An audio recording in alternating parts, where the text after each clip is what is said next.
Hello everyone, welcome to club study point. और आज start कर रहे हैं हिस्ट्री का चैप्टर नंबर फर्स्ट है हमारा, rise of nationalism in Europe, class 10th है। मोस्ट इंपॉर्टेंट क्वेश्चन मैं आपके सामने लेके आया हूँ, काफ़ी ज़्यादा आपकी हेल्प होने वाली है। So let's start. पहला क्वेश्चन आता है आपके सामने, फाइंड द करेक्ट मैच। ये देखो, पर्सन्स के नाम दे रखे हैं, जैसे मैजनी है, बिस्मैक है, मैटरनिच एंड कार्वोर। और हमें कंट्री के नाम भी दे रखे हैं, जर्मनी, इटली, ऑस्ट्रिया और ब्रिटेन। इससे आपको करेक्ट ऑप्शन बताना है। तो आपको पता है ऑप्शन सी, यानी कि ड्यूक मैटरनिच केम फ्रॉम ऑस्ट्रिया, ये ऑस्ट्रिया से थे। ठीक है, तो ये आपको याद होगा। ठीक है, नेक्स्ट क्वेश्चन आता है, the Habsburg ruler granted more autonomy to the Hungarians in which year. मतलब जो हैग्सबर्ग एम्पायर के लोग हैं, उन्होंने ऑटोनॉमी हंगरेरियंस को कब प्रोवाइड की? तो आपको पता है ये 1867 में उन्होंने प्रोवाइड कर दी थी। तो ऑप्शन बी इज करेक्ट। ठीक है, नेक्स्ट हमारे सामने आता है, the most serious source of nationalist tension in Europe after 1871 was in the area. मतलब सबसे ज़्यादा नेशनलिज्म कहाँ पर हो रहा था, सबसे ज़्यादा नेशनलिज्म से रिलेटेड प्रॉब्लम कहाँ पे हो रही थी? वो बाल्कन एरिया था। कौन सा एरिया था? Balkan area. ठीक है, ये आपको याद रखना है, बाल्कन प्लेस था वो। नेक्स्ट आता है, dash adopted the policy of blood and iron for unification of Germany. Blood और आयरन की जो यूनिफिकेशन, मतलब जर्मनी की जो यूनिफिकेशन की गई थी with the help of the blood और आयरन पॉलिसी, वो किसने की थी? बिस्मैक, ऑटो वन बिस्मैक इनका नाम है, बिस्मैक कह सकते हो। ठीक है, तो बिस्मैक ने किया था। नेक्स्ट आता है हमारे सामने, what was the main intention behind the treaty of Vienna. मतलब वियना की जो ट्रीटी हुई थी 1815, उसकी क्या इंटेंशन क्या था मेन उनका? तो ये था कि रिस्टोर मोनार्की, यानी मोनार्की को पुनः स्थापित कर देना, ये उनका मेन एम था। क्या मेन एम था? कि किस तरीके से मोनार्की को दोबारा से स्टैब्लिश किया जा सकता है ना। अब क्या है यहाँ पे बेटा, वैन आ जाएगा। ठीक है, ये थोड़ा यहाँ पे WHEN। ठीक है, when adopted the policy of blood and iron for the unification of Germany. कब अडॉप्ट की गई थी? तो आपको पता है 1867 में इसको अडॉप्ट कर लिया गया था। कब को अडॉप्ट किया गया था? 1867 में। Now, the French revolution takes place in the year. कौन से साल में हुआ था? तो 1789 में फ्रेंच रेवोल्यूशन आपका हुआ था। ठीक है, नेक्स्ट है, who made the famous remark when France knees the rest of the Europe catch cold. मतलब जब फ्रांस छींकता है तो पूरे के पूरे यूरोप को सर्दी हो जाती है। किसने कहा था? आपको पता है, ड्यूक मैटरनिच ने ऐसा कहा था। ठीक है, इंपॉर्टेंट है, ध्यान रखेंगे आप। नेक्स्ट आता है हमारे सामने, the liberal nationalism stand for. किसके लिए खड़े होते हैं लिबरल नेशनलिज्म? तो आपको पता है कि जो भी लिबरल नेशनलिज्म होते हैं वो एक तरीके से इक्वालिटी को प्रमोट करते हैं, सभी लोगों को जो ब्रदरहुड होता है उसको प्रमोट करते हैं। तो काफ़ी ज़्यादा सभी लोगों को राइट्स वगैरह देने की बात ये करते हैं। ठीक है, इक्वल फ्रीडम की भी बात करते हैं। तो कौन सा ऑप्शन आएगा? डी आएगा, freedom for individual and equality before law, यानी सभी लोगों को समानता और कानून के समक्ष समता का अधिकार होता है। ठीक है, उसकी बात कर रहे थे। नेक्स्ट हमारे सामने आता है, what was the main aim of the French revolution. तो आपको पता है फ्रेंच रेवोल्यूशन का जो मेन एम है वो ये था कि किस तरीके से सभी लोगों को समान अधिकार दिए जाएंगे। जो एक तरीके से डिस्क्रिमिनेशन हो रहा है सोसाइटी में, उसको किस तरीके से रिजॉल्व किया जाएगा। इवन जो आपका थर्ड सेक्टर है, तृतीय जो लोग हैं, जो एक तरीके से ज़्यादा टैक्स को पे कर रहे हैं, उनकी हालत को किस तरीके से सुधारा जा सकता है। और सबसे बड़ा प्रॉब्लम वहाँ पे ये था कि महंगाई दिन पर दिन बढ़ती जा रही थी, इन्फ्लेशन बहुत ज़्यादा बढ़ती जा रही थी और इनक्वालिटी थी। इसी वजह से फ्रेंच रेवोल्यूशन वहाँ पे स्टार्ट हुआ था, ताकि सभी लोगों को अधिकार मिल सके और जो मोनार्की है, मोनार्की यानी कि जो राजा का शासन है, उसको हटा के कॉन्स्टिट्यूशनल गवर्नमेंट आ सके। ये मेन एम था इन लोगों का। ठीक है, आई होप आपको समझ आया होगा। Next, the main aim of the French revolution, दोबारा से बता रहा हूँ आपको, the main aim of the French revolution was to abolish the monarchy, monarchy को हटा देना, establish equality, ensure individual liberty and feudal privileges, create just a government and address social just injustices for the more equitable society। यानी किस तरीके से कैसे समाज की गणना की जा सकती है जिसमें सभी लोगों के पास समान रूप से अधिकार होंगी। ठीक है, ऐसा हमें करना था। नेक्स्ट हमारे सामने आता है, explain any three beliefs of the conservatism that emerge after 1815। मतलब जो कंजर्वेटिज्म जो लोग होते हैं, उनके विचार आपको बताने 1815 के बाद कैसे उनके विचार आते हैं। We have to be discuss now. Conservatism post 1850 emphasis किस चीज़ के ऊपर इम्फेसिस करते हैं? The preservation of the traditional institution, यानी कि जो हमारे ट्रेडिशन यानी कि पुराने जो इंस्टीट्यूशन चले आ रहे हैं, इनको हमें क्या करना है? प्रिजर्व करके रखना है फ्यूचर जनरेशंस के लिए। लाइक मोनार्की एंड रिलीजन, यानी कि जो मोनार्की एंड राजाओं का जो शासन है, इसको भी हमें बचा के रखना चाहिए। जो हमारा रिलीजन है उसको भी बचा के रखना चाहिए। इवन कहने का मतलब ये है, जो पुरानी प्रथाएं चली आ रही हैं उनको कंजर्वेटिज्म एक तरीके से संजो कर रखना चाहते थे, बचा कर रखना चाहते थे, ताकि भविष्य में आने वाले जो लोग हैं वो इस चीज़ को देख सकें। ठीक है, to maintain social order it campaign gradual changes value stability over the erupt upheaval, the belief in an organic society. So society as a complex interplay of the roles, discussing radical dispute. It rose in the response to the French Revolution, seeking a counter radicalism and prioritize stability and authority and gradual revolution. अब क्या है यहाँ पे ये क्या करते हैं, जो कंजर्वेटिज्म जो लोग हैं एक तरीके से देखते हैं कि हमें पुरानी पुरानी चीज़ों को क्या करना है, अब बचा के रखना है। जो एक तरीके से नई नई सोच के जो लोग होते हैं उनके ही खिलाफ होते थे, मतलब सोसाइटी में चेंज तो होना चाहिए बट एकदम सडन चेंज नहीं होना चाहिए, एकदम से चेंज नहीं होना चाहिए। तो हमें देखने को मिलता है कि कंजर्वेटिज्म पीपल आर द जिनका एक तरीके से ओल्ड माइंडसेट होता है, वैसे ये लोग होते हैं। ठीक है। So society as an complex interplay of the roles and discussing radical disruption, और एक तरीके से रेडिकल डिसरप्शन जो होता है, जैसे कि हम बोलते हैं कम्युनल राइट्स वगैरह हो जाते हैं, इन सब चीज़ों को तो ये प्रमोट नहीं करते थे, बट इनकी सोच की वजह से ऐसे खतरे उमड़ रहे थे कि ऐसा भविष्य में हो सकता है। ठीक है, तो इसके ऊपर थोड़ा आपको ध्यान देना होगा। Now French revolution seeking to the counter radicalism and prioritise stability authority and then gradual evolutions, यानी कि समय के साथ साथ होते होते बदलाव जो फ्रेंच रेवोल्यूशन में हो रहे थे उसके भी खिलाफ थे। ठीक है, इतना हमें ध्यान देना है। नेक्स्ट हमारे सामने आता है व्हाट इज नेशनलिज्म, नेशनलिज्म क्या होता है, and how did it shape the course of the European history in 19th century, और किस तरीके से फैलता चला गया पूरे के पूरे यूरोप में 19th सेंचुरी में। ठीक है, फ्रांस से स्टार्ट होता है, पूरे के पूरे यूरोप में ही फैलता चला जाता है, इस नेशनलिज्म को हमें समझना है।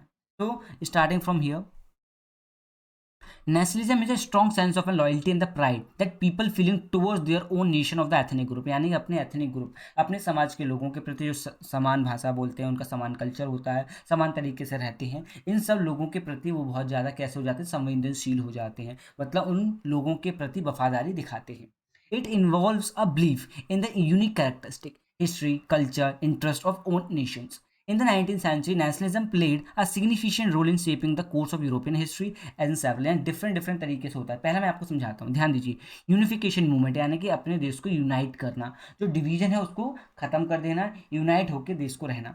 ठीक है, यूनिफिकेशन के ऊपर बात करते हैं। End of the multinational empire, जो अलग अलग राजाओं का शासन को खत्म करना, और कॉन्स्टिट्यूशनल गवर्नमेंट का आना इनका मेन उद्देश्य था। नेक्स्ट आता है रेवोल्यूशनरी मूवमेंट, इस तरीके से मूवमेंट करना कि सोसाइटी कैसी हो जाए, सभ्य हो जाए, ठीक है, स्टेबल हो जाए, उसके लिए आपको काम करना है। नेक्स्ट आता है impact on art and culture, जो आर्ट एंड कल्चर है इसके थ्रू क्या करना है, सोसाइटी में आपको क्या जागृत करना है कि हम सब एक हैं, हमें मिलजुल कर रहना चाहिए, लड़ाई झगड़े नहीं करने चाहिए, ये सब के ऊपर ध्यान देना है। शिफ्ट इन पॉलिटिकल अलायंसेज, यानी कि अलग अलग पॉलिटिकल अलायंस बनते हैं, पार्टी फॉर्मेशन हो सकता है, लेकिन उनका जो मेन उद्देश्य वो ये है कि किस तरीके से नेशन को बेनिफिट पहुंचाया जाए। ठीक है, और कॉलोनियल नेशनलिज्म का मतलब क्या होता है, जो अगर आप गुलाम बन चुके हो तो एक तरीके से आपको क्या करना पड़ेगा, ऐसा माइंडसेट करना पड़ेगा तक सारे के सारे जो लोग हैं एकजुट हों और जो कॉलोनियल गवर्नमेंट है उसको हटाया जा सके। ठीक है, जो कॉलोनियल गवर्नमेंट है उसको हटाया जा सके। ठीक है, नेक्स्ट आता है हमारे सामने discuss the role of Otto von Bismarck in the unification of Germany. जो ऑटो वन बिस्मैक है उसने किस तरीके से जर्मनी को यूनाइट किया, काफी इंपॉर्टेंट है, ध्यान देना है आपको। तो Otto von Bismarck played a central and strategic role in the unification of Germany during the 19th century, काफी इंपॉर्टेंट और सेंट्रल रोल उन्होंने प्ले किया था।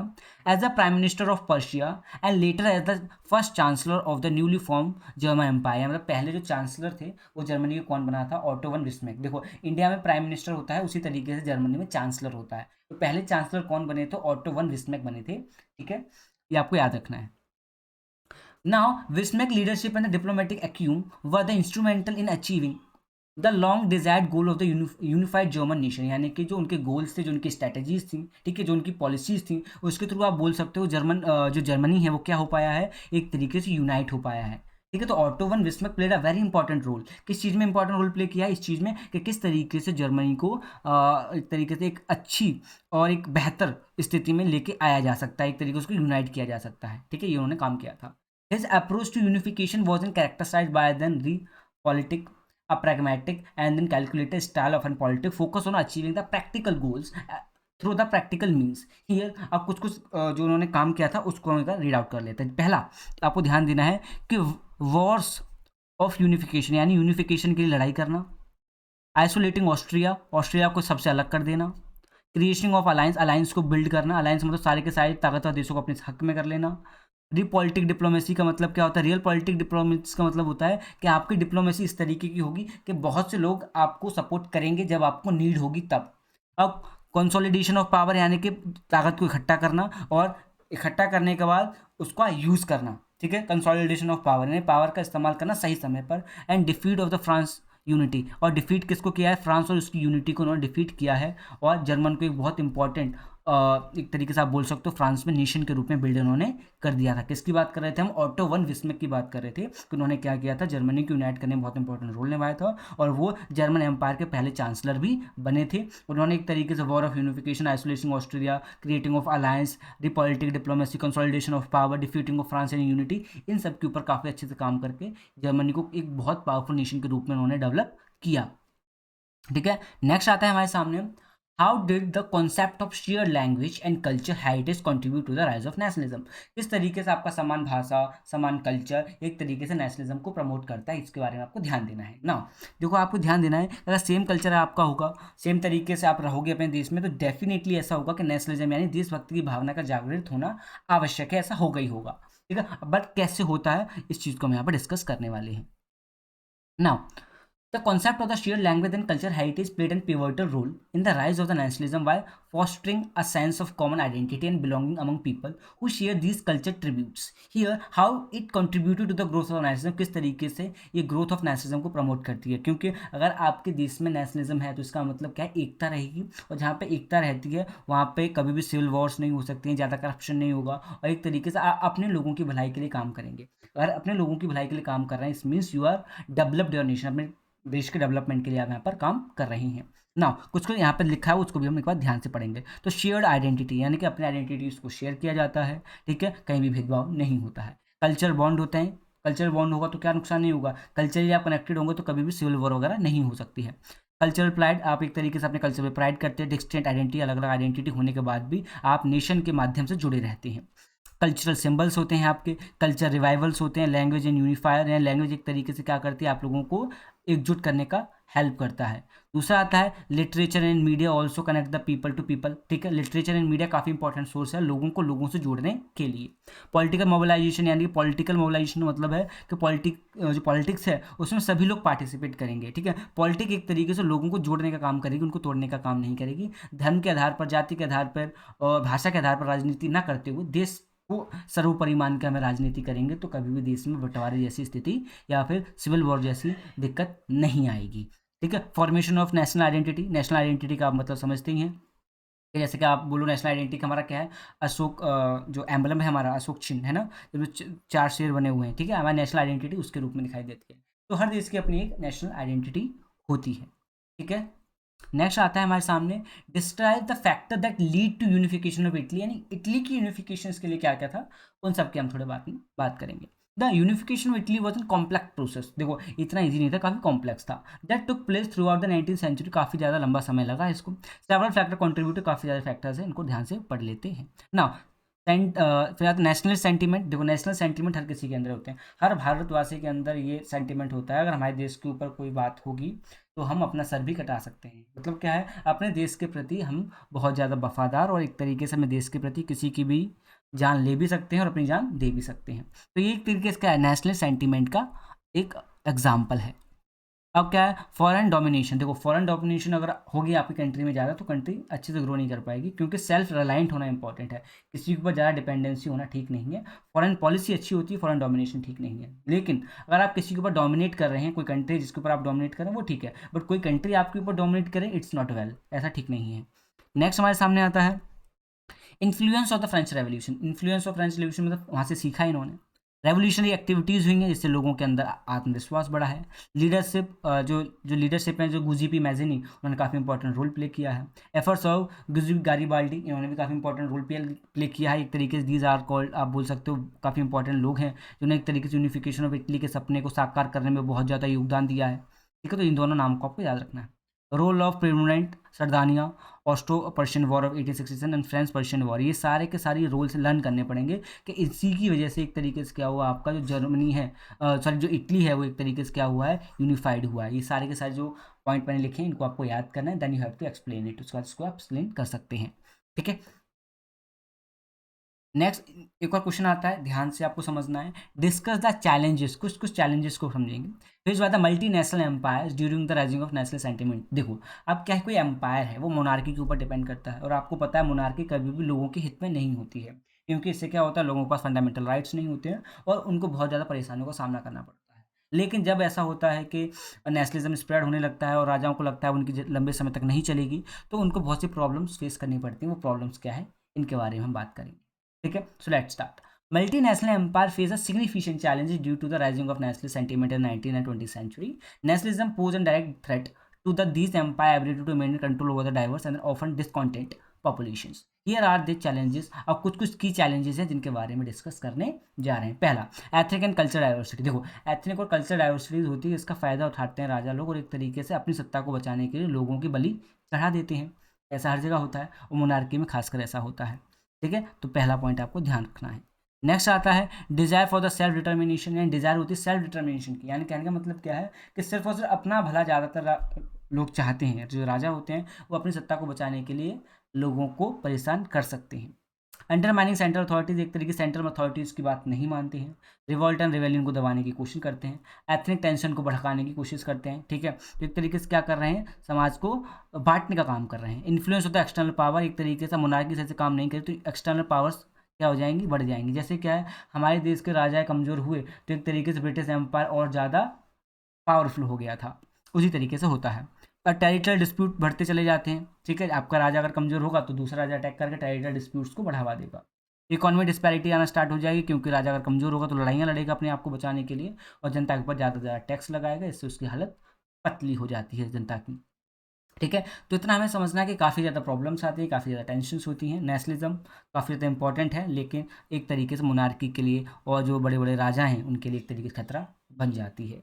ठीक है, आई होप समझ आ रहा होगा। Thank you very much to all of you being here. और कुछ इंपॉर्टेंट क्वेश्चन है ना, और मैं चाहता हूँ कि ज़रूर आप याद करके जाएँ। ठीक है, थैंक यू वेरी मच।